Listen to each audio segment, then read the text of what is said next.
Hello students. आज हम पढ़ते हैं work done in turning a dipole. मतलब कि जब किसी यूनिफॉर्म इलेक्ट्रिक फील्ड में एक इलेक्ट्रिक डायपोल को रखा जाता है तो उसके लिए कितना वर्क करना पड़ता है उस डायपोल को टर्न कराने के लिए। इससे पहले वाली डेरिवेशन में आपने एक फॉर्मूला पढ़ा था, टाउ बराबर पी ई साइन थीटा। तो ये फॉर्मूला क्या था कि किसी इलेक्ट्रिक डायपोल पर लगने वाला फोर्स क्या होगा जब उसे क्या कराते हैं, किसी यूनिफॉर्म इलेक्ट्रिक फील्ड में मूव कराते हैं। और इस वाली डेरिवेशन को क्या है कि किसी इलेक्ट्रिक डायपोल को किसी यूनिफॉर्म इलेक्ट्रिक फील्ड में मूव कराने के लिए आपको कितना वर्क करना पड़ेगा। तो सबसे पहले मान लो हमारे पास एक इलेक्ट्रिक डायपोल क्या रखा हुआ है, ए बी एक इलेक्ट्रिक डायपोल है जिसके पास हम जानते हैं डायपोल के पास में same magnitude and opposite nature के क्या होते हैं, चार्जेस होते हैं, जो कि minus Q charge and plus Q charges है। अब इस इलेक्ट्रिक डायपोल को क्या किया, थीटा एंगल से उस यूनिफॉर्म इलेक्ट्रिक फील्ड में घुमाया, मतलब क्या किया, टर्न कराया। तो इसने कोई भी चीज़ पहले ऐसे रखी हुई थी, अब इसको घुमाया तो मान लो घुमाकर इसको इस पोजीशन पर ले आए तो ये कुछ एंगल मूव किया। तो वो एंगल हम लोगों ने क्या माना कि इसने थीटा एंगल मूव किया होगा। तो इस इलेक्ट्रिक डायपोल पर, जो आपका एक इलेक्ट्रिक डायपोल ए बी था, इस इलेक्ट्रिक डायपोल पर इस यूनिफॉर्म इलेक्ट्रिक फील्ड के कारण क्या होगा, कुछ फोर्स लगेगा। तो आपने एक फॉर्मूला पढ़ा है, ई बराबर एफ अपॉन क्यू नॉट। तो यहाँ पर चार्जेस क्या दिया है, क्यू दिया है, तो यहाँ पर एफ बराबर क्या फोर्स लग जाएगा, एफ बराबर क्यू ई फोर्स लग जाएगा। तो इस नेगेटिव चार्ज पर minus Q E in the opposite direction, वो force in the opposite direction of electric field, और इस प्लस क्यू चार्ज पर फोर्स अप्लाई होता है Q E in the direction of electric field. और इसको कितने एंगल पर टर्न कराया, इसको थीटा एंगल पर टर्न कराया। तो अब हम आगे बढ़ते हैं। आपने एक फॉर्मूला पढ़ा है, टाउ बराबर P sine theta, P sine theta. और इसमें एक बात और याद रखना कि आप जब ये electric dipole A B electric dipole रखा हुआ था तो थीटा की वैल्यू कितनी थी, 0 डिग्री थी। इसको इनिशियल कंडीशन से कहाँ तक घुमाया, थीटा बराबर थीटा डिग्री तक इसको क्या किया, टर्न कराया। तो हमने इसको 0 से लेके थीटा डिग्री तक क्या किया, इसको टर्न कराया। तो आप फॉर्मूला जानते हो, वर्क बराबर क्या होता है, वर्क बराबर आप सारे फॉर्मूला जानते हो, फोर्स इनटू डिस्प्लेसमेंट। यही तो फॉर्मूला होता है, फोर्स इनटू डिस्प्लेसमेंट।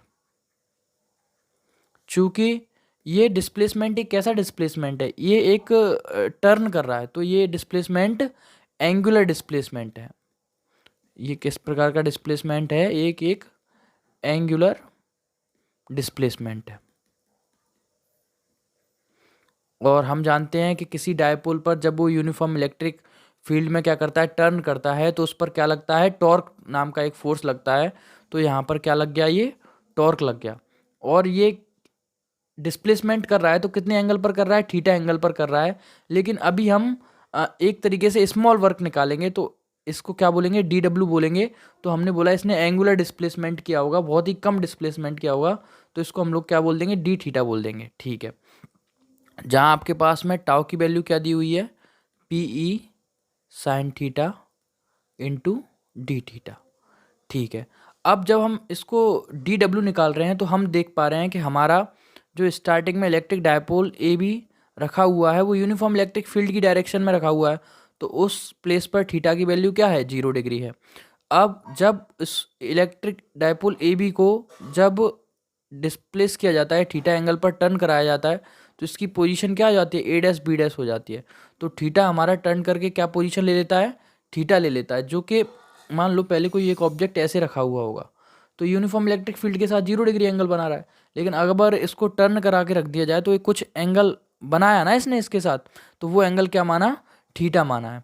तो हमारी लिमिट कहाँ से कहाँ तक हो जाएंगी, 0 से लेके थीटा तक हो जाएगी। और हम इक्वेशन नंबर 1 को क्या कर देंगे, इंटीग्रेट कर देंगे। ऑन इंटीग्रेटिंग इक्वेशन 1, तो हम जानते हैं हमारी लिमिट कहाँ से कहाँ तक है, 0 से थीटा तक। और हमें किसको करना है, डी डब्ल्यू को। तो इक्वल्स टू का सिंबल लगाएंगे, जहाँ हमारे पास में क्या वैल्यू दी हुई है इसकी, टाव डी थीटा।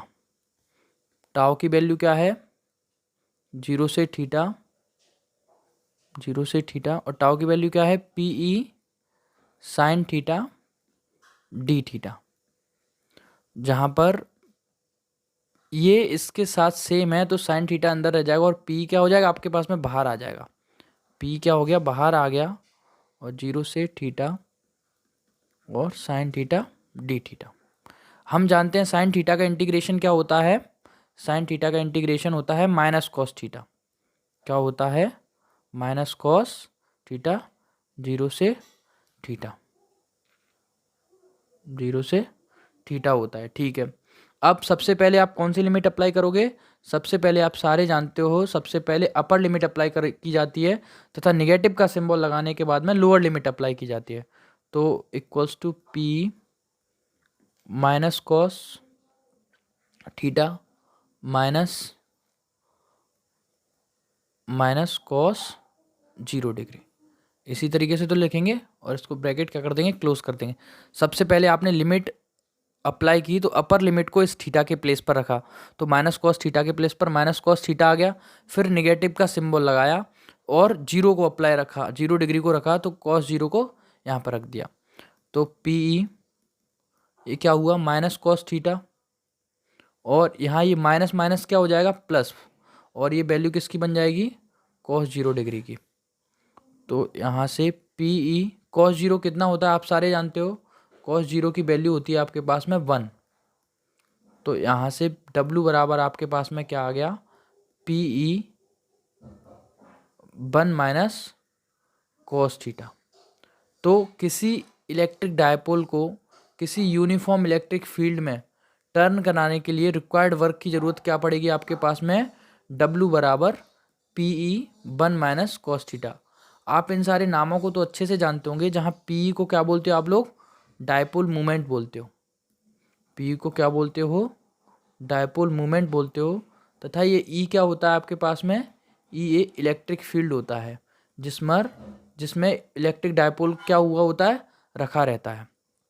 तो ये डेरिवेशन आपको अच्छे से समझ में आए, 0 से थीटा तक की वैल्यू लेते हैं, लिमिट रखते हैं, और पी साइन थीटा टॉर्क जो अप्लाई होता है उस इलेक्ट्रिक डायपोल पर, और यहाँ डी थीटा। जब इसको पी बाहर आ जाता है, क्योंकि ये हम लोग किसकी रिस्पेक्ट में इसको इंटीग्रेट कर रहे हैं, थीटा की रिस्पेक्ट में इंटीग्रेट कर रहे हैं, तो साइन थीटा का इंटीग्रेशन आपके पास में क्या हो जाता है, माइनस कॉस थीटा हो जाता है। अब इसके लिए हम सबसे पहले अपर लिमिट अप्लाई करते हैं, तो थीटा के प्लेस पर थीटा आ जाता है, फिर नेगेटिव का सिंबल लगाते हैं, और इस माइनस कॉस 0 के प्लेस पर, थीटा के प्लेस पर 0 आ जाता है, चूँकि कॉस माइनस माइनस ये प्लस हो गया यहाँ पर, और कॉस 0 की वैल्यू क्या होती है, 1 होती है। तो यहाँ से क्या फॉर्मूला निकलता है वर्क डन के लिए, W बराबर पी 1 माइनस कॉस थीटा। इस डेरिवेशन के अंदर कुछ केसेस होते हैं, जरा वो आप केसेस ध्यान से देखिए। केस 1, जब आपका इलेक्ट्रिक डायपोल को थीटा इक्वल्स टू 90 डिग्री से क्या कराया जाए, टर्न कराया जाए। मतलब आपके पास में यूनिफॉर्म इलेक्ट्रिक फील्ड में एक इलेक्ट्रिक डायपोल रखा हुआ है और इसको 90 डिग्री से क्या किया जाए, टर्न कराया जाए। थीटा बराबर क्या रखा जाए, इसको ऐसे घुमा दिया जाए, थीटा बराबर क्या कर दिया जाए, सीधा कर दिया, 90 डिग्री घुमाया जाए। तो आपके पास में वर्क डन कितना करना पड़ेगा, तो देखिए W बराबर क्या होता है, P E 1 minus cos theta, 1 minus cos theta. तो P E 1 minus cos 90 degree, चूँकि कॉस 90 की वैल्यू कितनी होती है आपके पास में, कॉस 90 की वैल्यू होती है 0। तो यहाँ से वर्क डन कितना निकला, P one theta equals to 90 degree, मतलब जब किसी इलेक्ट्रिक डायपोल को 90 डिग्री पर घुमाया जाएगा तो उसके लिए वर्क डन कितना करना पड़ेगा, पी वर्क डन करना पड़ेगा। मतलब डायपोल मूवमेंट का इलेक्ट्रिक फील्ड के साथ मल्टीप्लाई कर दोगे तो आपके पास में वर्क डन निकल के आ जाएगा। ठीक है, केस 2 देखिए कि जब किसी इलेक्ट्रिक डायपोल को, आपके पास में ये यूनिफॉर्म इलेक्ट्रिक फील्ड है और उस इलेक्ट्रिक फील्ड में एक इलेक्ट्रिक डायपोल रखा हुआ है। इस इलेक्ट्रिक डायपोल को आपने क्या किया, 180 डिग्री पर घुमाया, घुमाकर उसी पोजीशन में वापस ले आए, तो कितना डिग्री वर्क करना पड़ेगा।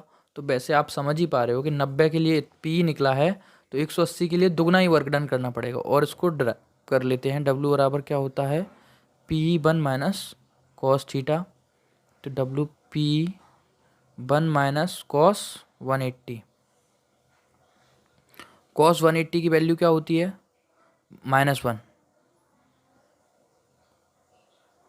तो यहाँ से W बराबर माइनस माइनस क्या होता है प्लस, तो 1 + 1 क्या हो जाएगा आपके पास में W बराबर 2p।